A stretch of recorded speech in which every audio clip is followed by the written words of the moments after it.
Partnerem dzisiejszego odcinka jest firma W-Charter, czarterująca i sprzedająca takie oto jednostki. I właśnie dzięki takowej jednostce będziemy przemierzać Adrię tak chyżo jak ławice miejscowych tuńczyków.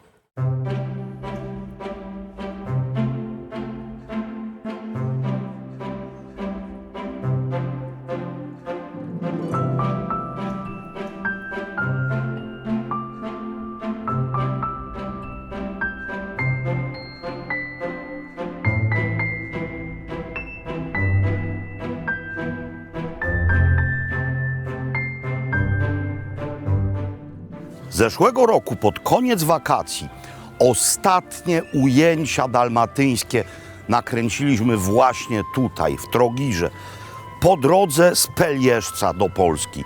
I mówiłem wtedy, że jeśli dobry Bóg da, powrócę tu znowu. No i Bóg okazał się łaskawy niezwykle, bowiem jest przed wakacjami roku następnego, a ja znowu jestem w Trogirze.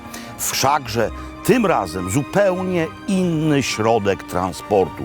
Wówczas podróżowaliśmy samochodem, byliśmy lądowymi szczurami, a teraz będziemy adriatyckimi marynarzami. Ponieważ wchodzę na jacht, to albo powinienem zdjąć buty, albo mieć miękkie, białe podeszwy. Mam miękkie na wszelki wypadek, na jednej nodze buta nie mam. Zobaczymy, czy zostawię ślady, pewnie nie. Zobaczcie, to jest jednostka, przy pomocy której postaramy wam się opisać te okoliczne cuda. Załoga na jacht. Jacht zwodowała włoska firma Ferretti, która w tego typu jednostkach się specjalizuje.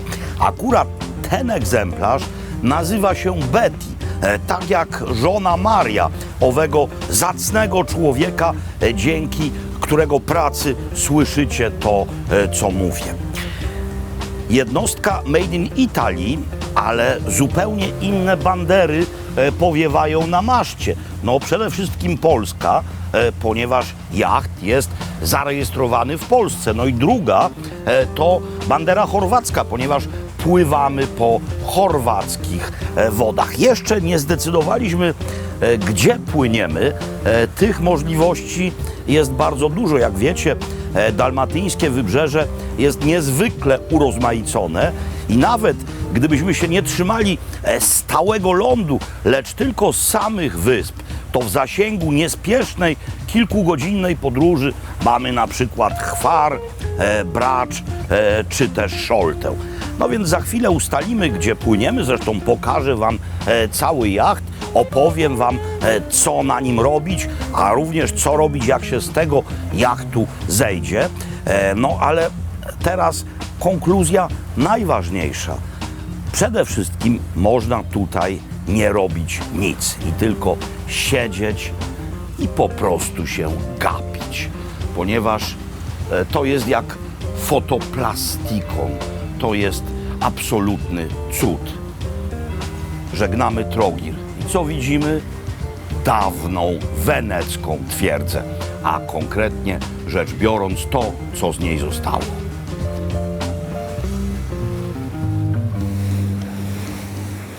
Jest maj, więc sezon żeglarski dopiero się rozkręca, dopiero się zaczyna. Jak długo trwa?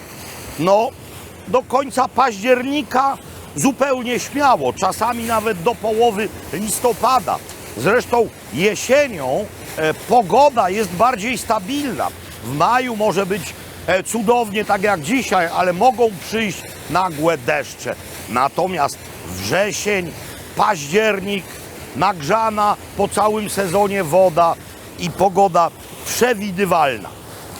Czy żeglowanie tutaj może się znudzić? No może, gdyż wszystko się nudzi, ale ja musiałbym tu pływać przez lat kilkadziesiąt, żeby mógł mieć tego dosyć. No bo jeden jest Adriatyk, ale jakże różnie wygląda po stronie włoskiej płaski.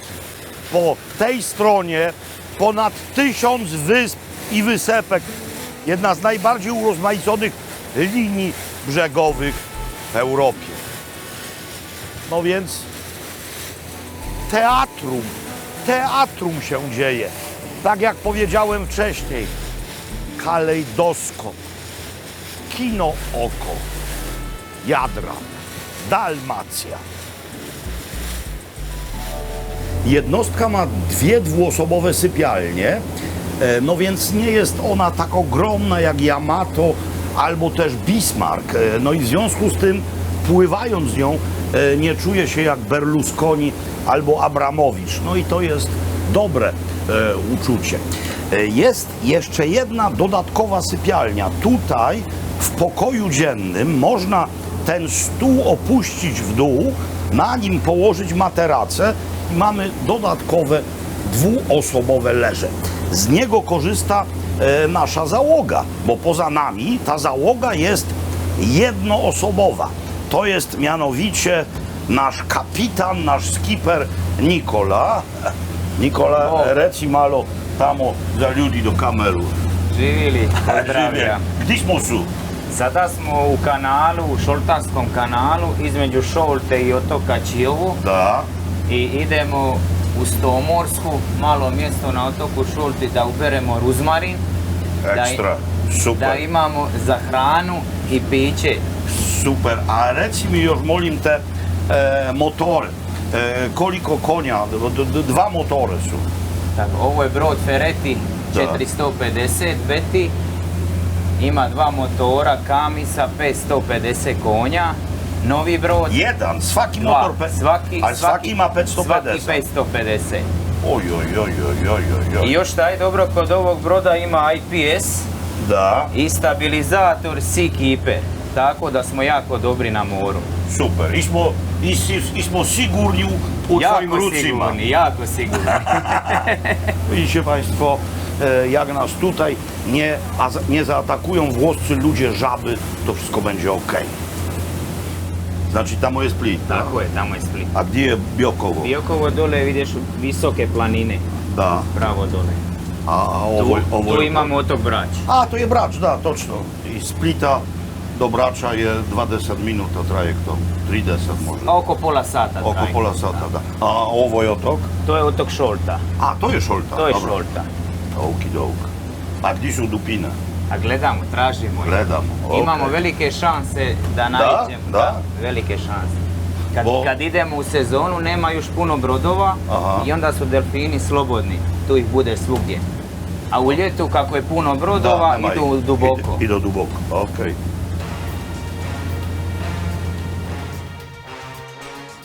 Buty zdjęte, długie gacie zdjęte, bo zaraz wsiadamy do gumeniaka, czyli do pontona.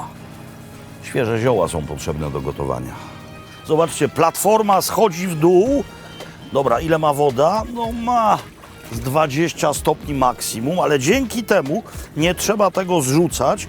To już jest na wodzie. Dobra, mam taki sam ponton, mam taki sam silnik. Myślę, że sobie poradzę. Dobra, uzmij. Czekaj. No i moi drodzy, czekajcie, niech się obróci w dobrą stronę ponton. Płynę niedaleko, płynę mianowicie tam. Była wyprawa po Złote Runo, a teraz jest wyprawa po zioła. Przepraszam, ale kierunek podróży każe mi siedzieć do Was chwilowo tyłem. Gdzie się na ląd wystawić? Tam.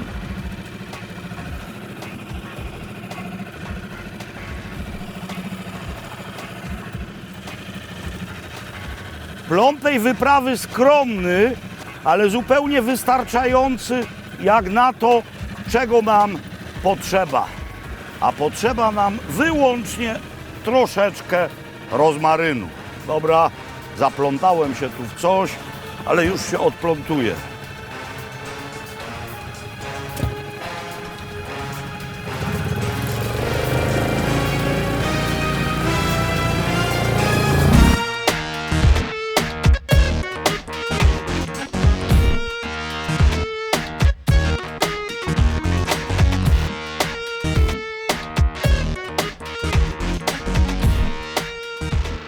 jest właśnie to.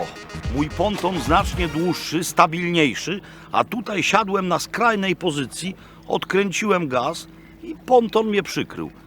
Okulary poszły do morza, Mario ma zmoczony mikroport, ale ja trzymam rozmaryn, więc się przebieram, suszę i gotujemy.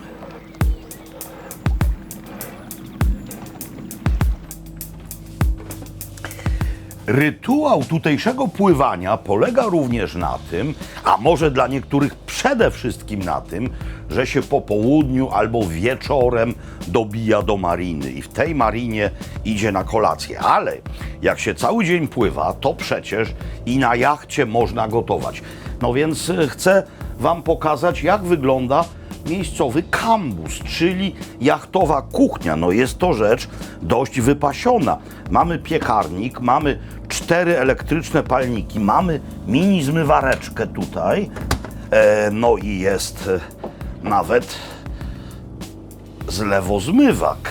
Trzeba go uruchomić wcześniej właśnie w ten sposób. Tu jest kran. Teraz, czy ta woda jest pitna? No jest, bo się świeżą wodę wlewa w marinie do zbiorników. Jeśli jacht jest nowy, zbiorniki są czyste, to tę wodę można pić. Ale mamy też oczywiście zapas wody pitnej w butelkach. Przede wszystkim można gotować i to jest najważniejsza informacja. W Trogirze, w marinie, no w zasadzie obok niej, zauważyłem kilka rzeczy, które mnie zainspirowały. No zobaczcie, no czy wiecie, co to jest? Powiecie, fasola. Otóż nie. To jest coś, co u nas występuje, ale nie w takiej postaci. Nie wiadomo dlaczego. To jest mianowicie młodziutki bób. Spójrzcie, u nas takiego młodego bobu z niewiadomych powodów się nie sprzedaje. Nie sprzedaje się bobu w strąkach w ogóle. A tutaj jest bób, czyli fawa. To jest rzecz arcyśródziemnomorska, jadana przez cały rok, ponieważ bób, który już nie jest młody, się suszy i potem moczy. Kupiłem też młodą kapustę. To jest coś, co również u nas sprzedawane jest tylko okazjonalnie, a tutaj, tak jak natka pietruszki, to są liście selera. No więc zrobię manisztrę, rodzaj zupy jarzynowej, która dość często podawana jest razem z makaronem. Ja to zrobię bez makaronu. Dobra, od czego zaczynamy? Zaczynamy oczywiście od początku, czyli zaczynamy od lokalnej oliwy. I ta oliwa musi teraz nabrać temperatury. Mamy włączony generator, to jest ten dźwięk, który myślę, że słyszycie.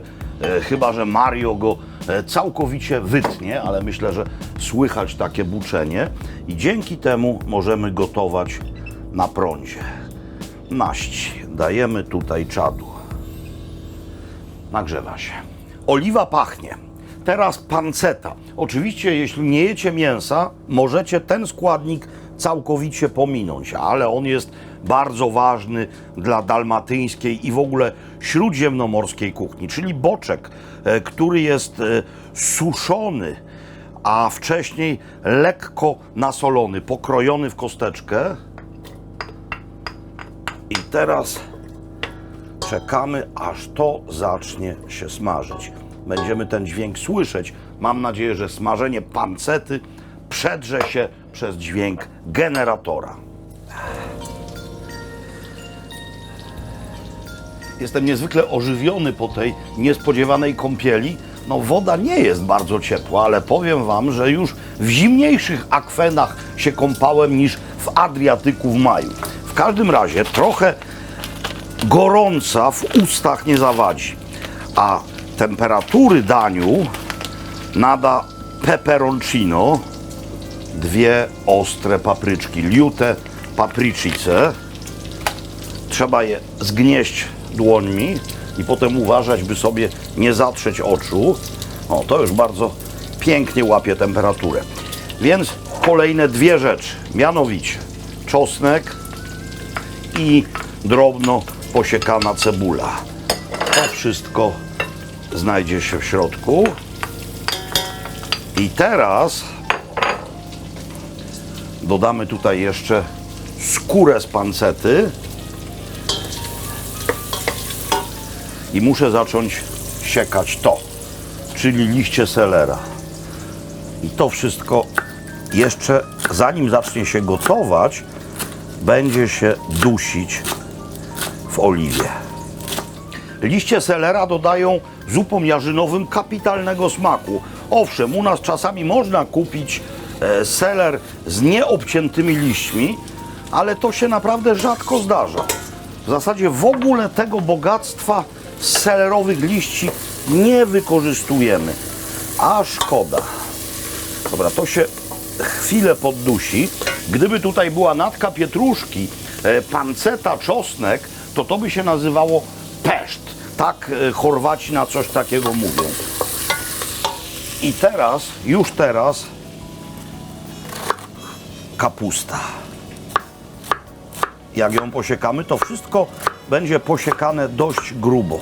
Młoda kapusta, młoda, dobra kapusta, bardzo dobra kapusta. I do środka. O tak. Jarzyny mają w sobie dość sporo wilgoci, więc nie ma obawy, że to się przypali. Na razie jeszcze nie wlewamy tam wody. Mam marchewki, również nie stare. Siekamy je byle jak i chwilkę niech je to gorąco, niech je ta oliwa naczosnkowana i napeperoncinowana ogarnie. Dobra, i teraz już trzeba to podlać wodą. Jak? No sami wiecie, po prostu tak. Popatrzcie się, to tak działa. Bach.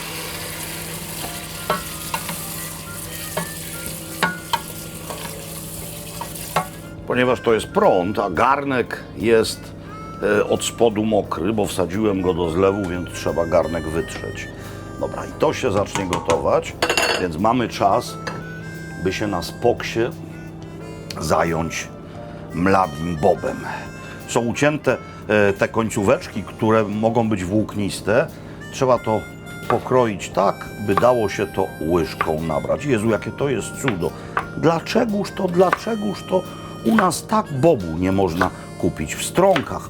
Zresztą groszku zielonego również u nas nie da się w Stronkach w zasadzie kupić, a bizi, mówiąc po miejscowemu, zielony groszek w tych łupinach jest najlepszy. Jak się wygotuje te łupiny, to oddaje wywarowi swój cudowny smak. Dobra, siekam, to się zacznie gotować, dorzucamy. Bób do środka, dobra, zamiast na raty go tam wrzucać, postaram się, nie uroniwszy ani kawałka, całość dodać.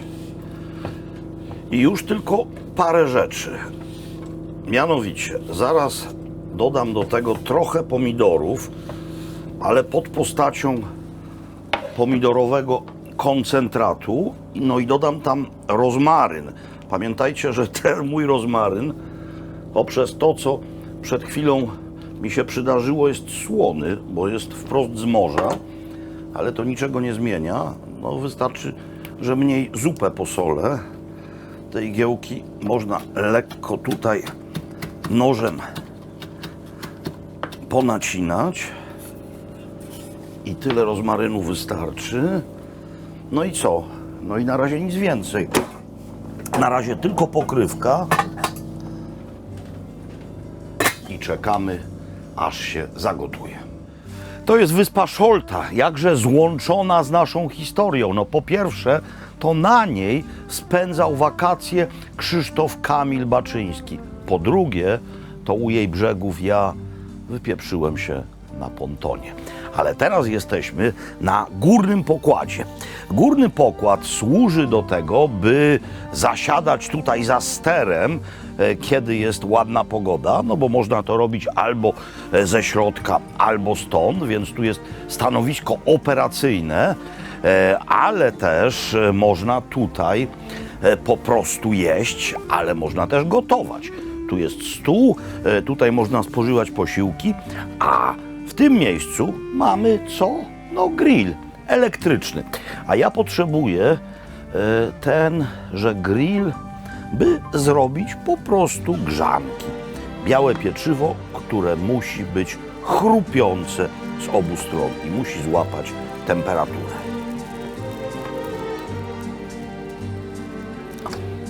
Oczywiście użycie tego grilla dzisiaj przeze mnie jest skromniutkie, bo można tutaj ryby, no niespecjalnie wielkie, ale na przykład 3-4 kawałki tuńczyka można by tutaj pięknie na grillu usmażyć. Można by tutaj sardynki, sardele przygotować. Mnie jest wszakże do tej potrawy potrzebne tylko to. Wyłączone, gorące.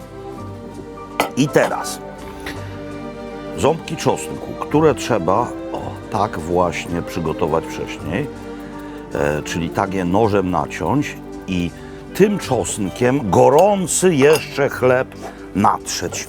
W niego ten aromat czosnkowy wejdzie, a potem skropić to odrobiną oliwy. I teraz już może być chłodne. Teraz już jak zostanie natarte i skropione oliwą, może czekać na swoją kolej. No zobaczcie. I teraz sobie trochę tej oliwy wypiję i czekamy. Maništra gotovo. Ja mislim što prvo stavi ovaj toast Baškot. da unutra. Ja tako uzmem jedan. Ne, bo to mora biti ovdje. To mora biti ovdje. Da, što bi to upilo juhu, što bi upilo tekućinu. Dobra, czekaj. Wiadomo, kapitanowi najpierw. Gusto ili redko? Mezo. Mezzo, okej. Ja myślę, że to wolisz pancetu i mladi bob. O, i ja tako. Dobro, i što ja još stawiam na to? Stawiam ribanj i paszki sir i malo maslinogo ulja. Hvala. Drodzy Państwo, skarby wiosenne Śródziemnomorza. I teraz ta grzanka wypije ten płyn. Ona jest naczosnkowana i to będzie po prostu takie, że będzie można oszaleć. To może być zupa zimowa, ale to może być też zupa wiosenna. Oczywiście zależy od tego, co akurat ziemia daje. Dobro? Još imamo sol i papar, ale mislim što je okej. Moramo probati.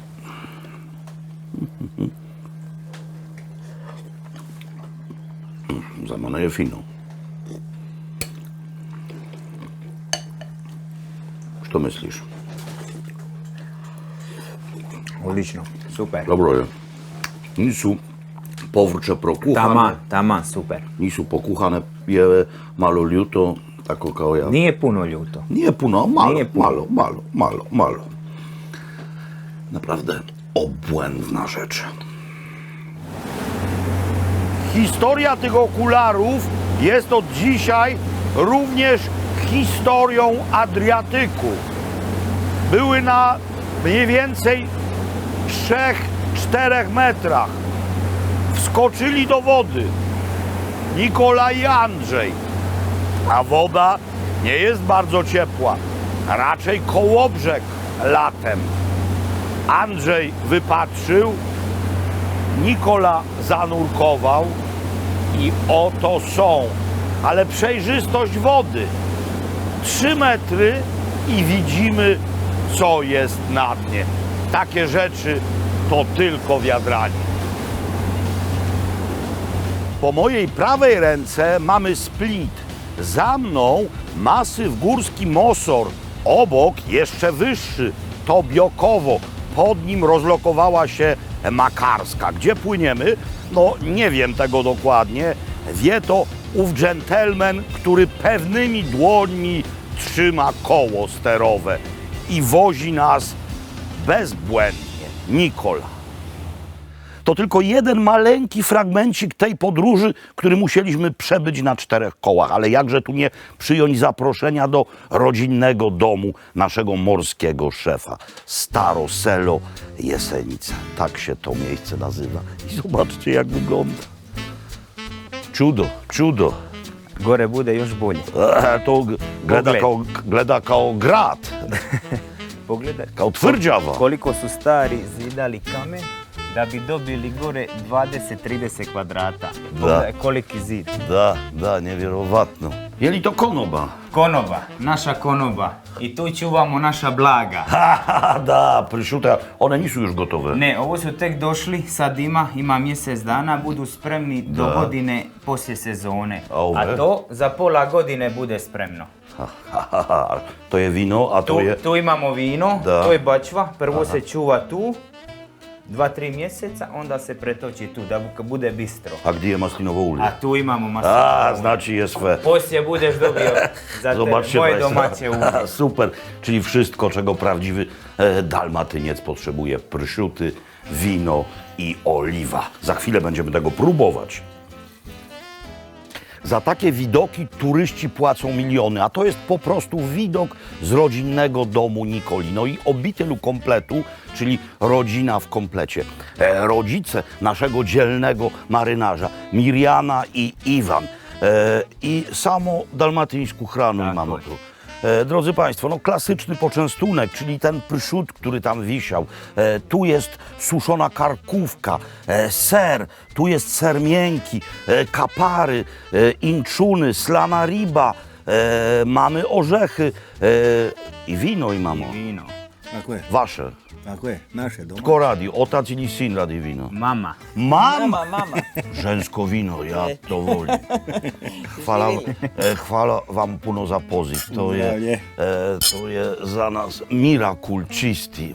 Mogućnost biti ovdje. Drodzy Państwo, no, za chwilę będziemy jedli. Nie zostaniemy tutaj tak długo, jakbyśmy chcieli, gdyż znowu wsiądziemy na pokład i spieszymy się nieco, by spotkać się z człowiekiem, dzięki któremu to wszystko możemy podziwiać. Czeka na nas pan Bartosz Spyra. Što u početka uzmiti? Slanu ribu? Slanu ribu. Dobro.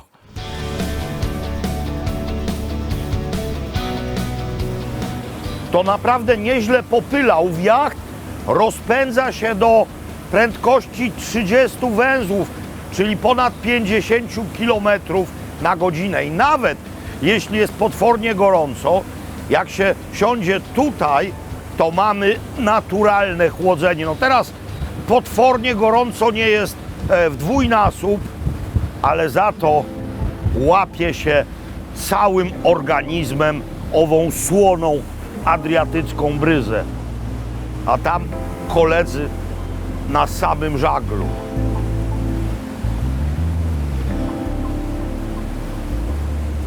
Panie Bartoszu, takie jednostki można przy Pana pomocy kupić albo dla siebie, można kupić, żeby z tego czerpać korzyści, czyli kupić i czarterować, a można po prostu wynająć, prawda? Zgadza się. Przede wszystkim jesteśmy dealerem jachtów motorowych z grupy Ferretti. Jachty Ferretti Yachts i Pershing to nasza specjalność. To jest włoska stocznia, włoska grupa, którą my w Polsce reprezentujemy, mamy pełną wyłączność.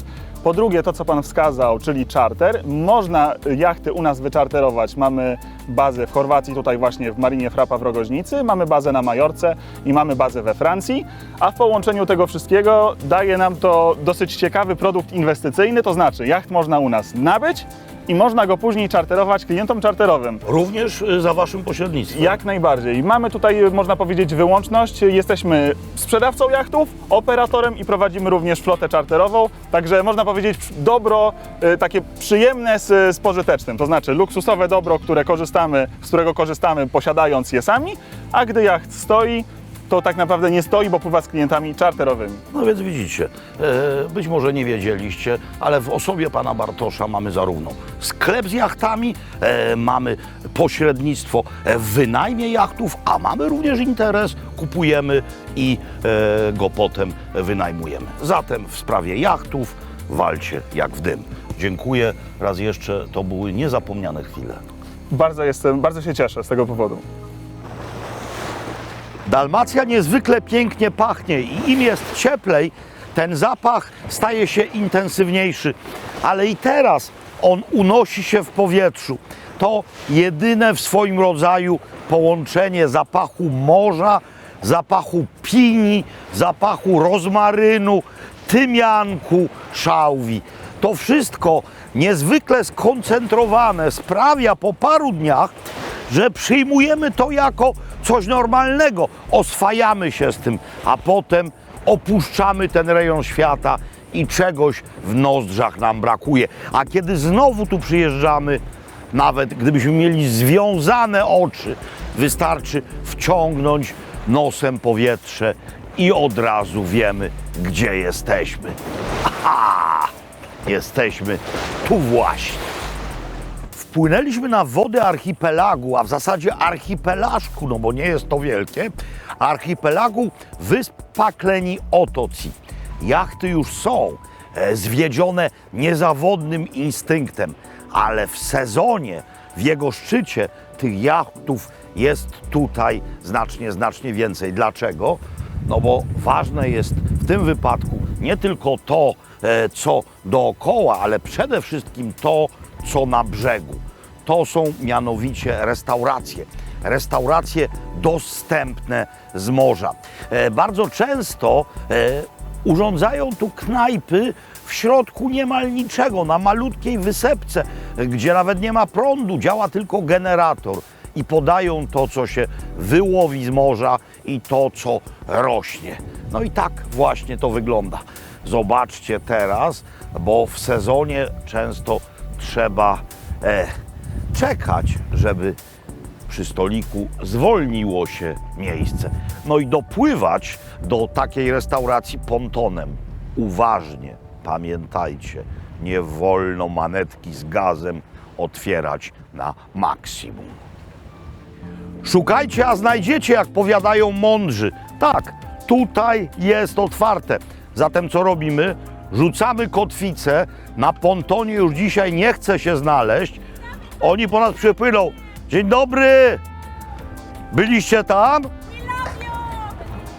I love you too! To były na razie dowody miłości. Tutaj panowie po nas przypływają i zabiorą nas do knajpy. Po prostu full service. Moment. Sveuredu? Da. Zatoka nazywa się Palmiżana, tego wam jeszcze nie mówiłem, no i też nie wiecie, co zamówiłem. Ja wiem, co zamówiłem, ale dopiero teraz widzę, jak to wygląda. No i wygląda naprawdę nie zgorzej.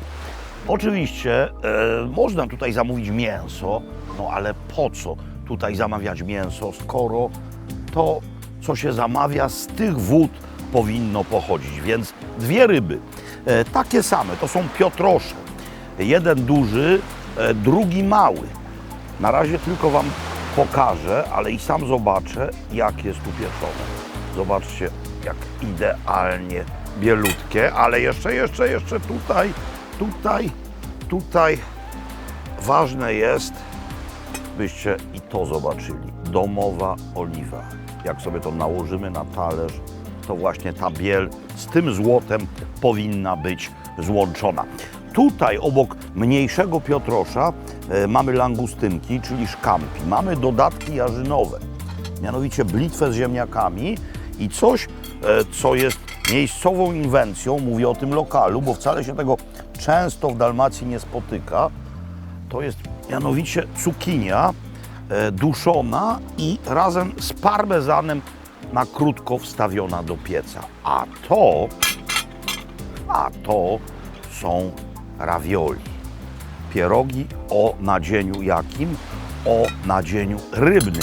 Jak się robi zupę rybną, a wszędzie tutaj zupa rybna jest, zostaje mięso.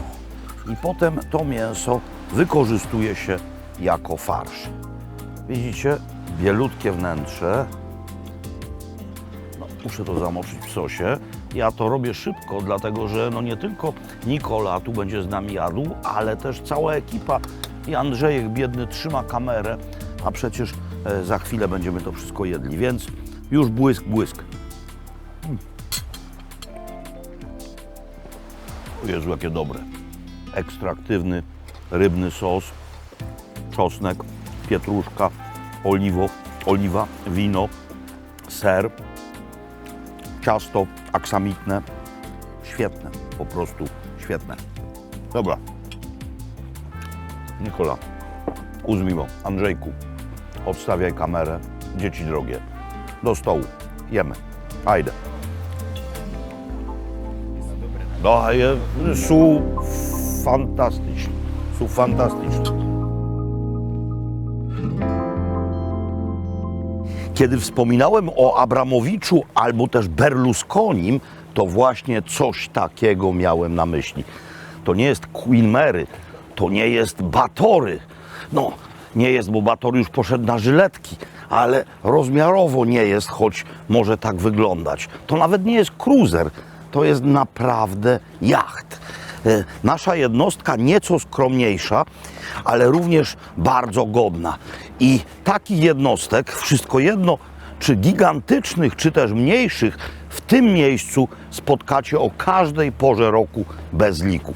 Jesteśmy bowiem w jednej z najpiękniejszych marin nad całym Morzem Śródziemnym. Jesteśmy na wyspie Chwar, w miejscowości Chwar. I to jest miejsce godne pożądania dla każdego żeglarza. I w związku z tym tematem zajmiemy się dogłębniej następnym razem.